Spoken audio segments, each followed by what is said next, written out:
तालुक्यातील बाबुळगाव व नांदुरढोक येथील ग्रामस्थांनी पाण्याची मागणी करूनही नांदूर मधमेश्वर सिंचन विभागाकडून त्यांना पाणी पुरवण्यात आले नाहीये।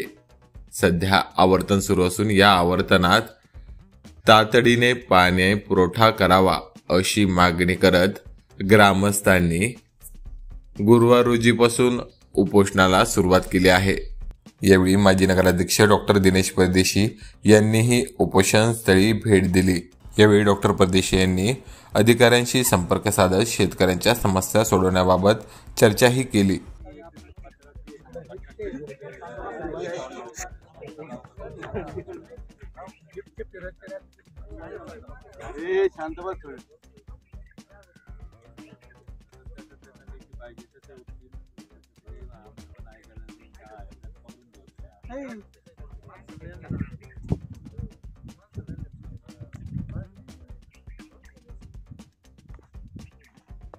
असं तुम्हाला बोलून पण चालणार नाही ना।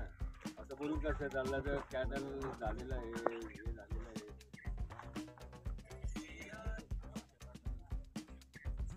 आतापर्यंत पाणी का नाही गेलं? जाऊ द्या तुम्ही 2-3 वर्षापासून, मग ते चुका सगळ्यांचे ते काढत बसायचं नाही आपल्याला। पाणी कसं जाईल आणि कायमचं कसं होईल पॉझिटिव्हला करायचं। तुम्हाला असं काही तुम्ही गेलं तर काही पाणी होणार का? डिपार्टमेंट काही जाणार नाही, ते लोकांचा प्रश्न आहे। आपण काही फुकट काम नाही करत, लोकांकरता काम करतो।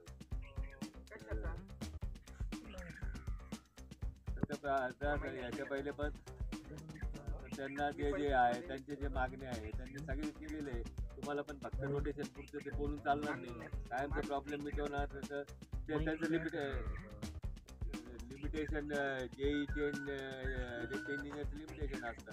निर्णय घेणार तुम्ही हे सगळं ते तुम्हाला करावं लागेल ना सगळं।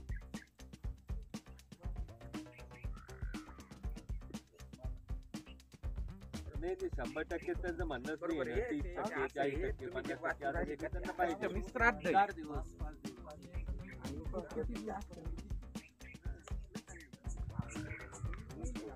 साहेब कुठे साहेब ऐकून नाही घेतलं त्यांच्या मनात येतात राहत साहेबांना मी काय म्हणतो राऊंडला बोला नाही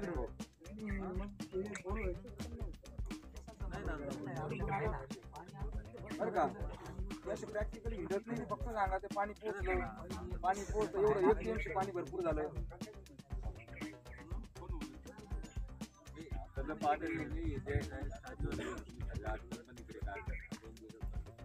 आज या ठिकाणी नांदूर मधमेश्वर कालव्याची मुख्य वितरिका क्रमांक 8 या वितरिकेला टेलपर्यंत पाणी न पोहोचल्या कारणाने आणि जेव्हापासून कालवा सुरू झाला तेव्हापासून या वितरिकेला टेलपर्यंत पाणी येत नाही आणि हे टेलपर्यंत पाणी वारंवार मागणी करून सुद्धा या शेतकऱ्यांना मिळत नसल्या कारणाने आम्ही सर्व या परिसरातील लाभधारक शेतकरी टेलचे शेतकरी या ठिकाणी शेवटी काल प्रशासनाला उपोषणाला बसणार म्हणून असे निवेदन देऊन आज या ठिकाणी उपोषण सुरू झालेले आहे।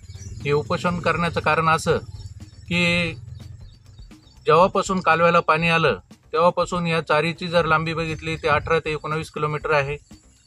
एकतर लाभक्षेत्र या चारीवर मोठ्या प्रमाणावर असल्या कारणाने आणि दुसरी गोष्ट चारीचं काम झाल्यापासून आतापर्यंत या यंत्रणेनं जे पाठीमागचे पाझर तलावाचे आउटलेट आहे त्या आउटलेट संदर्भात जे शेतकरी त्या पाझर तलाव परिसरातील लाभधारक आहेत त्यांनी त्या चारीच्या जी चारी पाझर तलावात जाते त्या चारीला अतिशय या चारीपेक्षा खोल केल्यामुळं या चारीची लेवल डिस्टर्ब झालेली आहे। त्याकडे या अधिकाऱ्यांनी पूर्णपणे दुर्लक्ष केलं। त्याचप्रमाणे त्या आउटलेटचे जे गेटचे कामं व्यवस्थित व्हायला पाहिजे होते ते कामं कुठल्याही प्रकारची दुरुस्ती न करता टेलला ज्या ठिकाणी पाणी येत नाही त्या ठिकाणी या आउटलेटची दुरुस्ती केलेली आहे। म्हणजे केवळ जे हेडचे शेतकरी आहे त्यांना पाणी द्यायचं आणि आपले मिरून घ्यायची की पाणी मिळालं आणि टेलच्या शेतकऱ्यांना कुठल्याही प्रकारचं पाणी अद्यापर्यंत मिळालं नाही। यावर्षी देखील या परिसरातील शेतकऱ्यांनी पाण्याची मागणी केली होती दरवर्षीप्रमाणे, परंतु या रोटेशनचं सुद्धा पाणी यंत्रणेकडून यापर्यंत पोहोचू शकलं नाही। हे मी सर्वप्रथम सांगतो की हे पूर्णपणे नांदूर मधमेश्वरची जी यंत्रणा आहे जे अधिकारी आहेत ते त्यांचं हे सगळं अपयश आहे की अद्यापर्यंत या शेतकऱ्यांना पाणी मिळालेलं नाही आणि त्याचं कुठलंही सोयीसुतूक या लोकांना नाही। कारण की आम्ही काल गेलो असता त्यांनी सांगितलं की तुम्ही उपोषण करू नका आम्ही तुम्हाला पाणी देतो, परंतु केवळ पाणी देता कसं, एक दिवस पाणी दाखवता, पाणी आलं, परंतु शेतकऱ्याच्या शेतात पाणी नाही. अद्यापर्यंत या परिसरातील पाझर तलाव या पाझर तलावामध्ये सुद्धा पाणी पोहोचलेलं नाही. त्यामुळे येणाऱ्या काळामध्ये पर्जन्यमान कमी असल्या कारणाने जनावरं असतील, माणसं असतील, यांच्या पिण्याचा पाण्याचा प्रश्न मोठा गंभीर होणार आहे. केवळ पिकांसाठी नाही तर या परिसरात जनावरं आणि माणसांना पिण्याच्या पाण्यासाठी हे पाणी आवश्यक होतं, तरी देखील त्यांच्याकडून हे पाणी मिळालेलं नाही. चारीची झालेली लेवलची झालेली डिस्टर्ब, त्याचप्रमाणे चारीची अद्यापर्यंत न केलेली दुरुस्ती जरी मशीन आलं तर तातूरमातूर एक साईडच्या काट्या काढायच्या, पूर्ण चारीचं खोलीकरण आणि रुंदीकरण या ठिकाणी होणं गरजेचं आहे. आजच्या या रोटेशनला त्यांनी अतिशय कमी हेडनं पाणी सोडलं. मुख्य कारण हे टेलपर्यंत पाणी न येण्याचं कारण अतिशय हेड कमी सोडल्या कारणाने हे पाणी टेलपर्यंत पोहोचू शकलेलं नाही. ते पाणी केवळ अर्ध्या चारीची जितकी लांबी आहे त्याच्या अर्ध्यापर्यंतच हे पाणी पोहोचतं, तिथून पुढे हे पाणी मिळत नाही.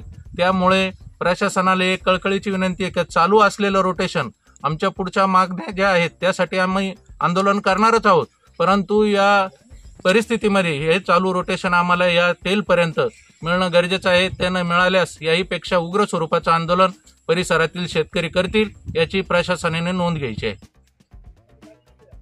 संजय तातेसाहेब गायधनी, नांदुरडोक आणि इतर पंचक्रोशीतील सर्व शेतकरी सर्व पाण्यासाठी व्याकुळ झालेले. गेले 20 वर्ष झाली पाटाला पाणी येऊन, आणि अद्याप आतापर्यंत स्टेलला नांदूर, बाबुळगाव, नारायणपूर, पुरणगाव या शिवारात अद्याप पाण्याचं थेंबी त्या चारीला आलेलं नाही. माझ्या शेतातून चारी गेली.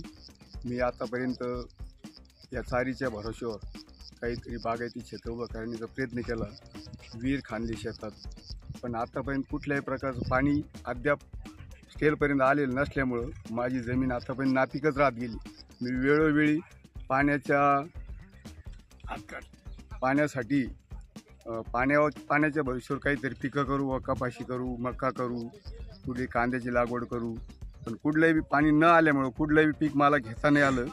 प्रशासनाने जास्तीत जास्त लक्ष घालून इथपर्यंत पाणी आणण्याचा प्रयत्न करावा. खाली पाझर तलाव आहे, सर्व या क्षेत्रामध्ये आजूबाजू सर्व शेतकऱ्यांना त्या पाण्याचा लाभ होईल. जनावरांसाठी, गुरासाठी चारा करता येईल, पिण्याच्या पाण्याचा प्रश्न सुटेल. इथं पाझर तलावामध्ये वॉटर सप्लायची विहीर आहे. पाणी जर पाझर तलावामध्ये वेळोवेळी आलं प्रत्येक रोटेशनला तर पूर्ण गावाची ताण भागेल, आणि आजूबाजूच्या शेतकऱ्यांना गुरांसाठी चारा करता येईल, किंवा प्रत्येकाच्या विहिरीला थोडंफार पाणी उतरण्यात काहीतरी बागायत करता येईल. एवढाच उद्देश आहे. शासनाने याच्याकडं जास्तीत जास्त लक्ष घालून स्टेलपर्यंत पाणी आणण्याचा प्रयत्न करावा.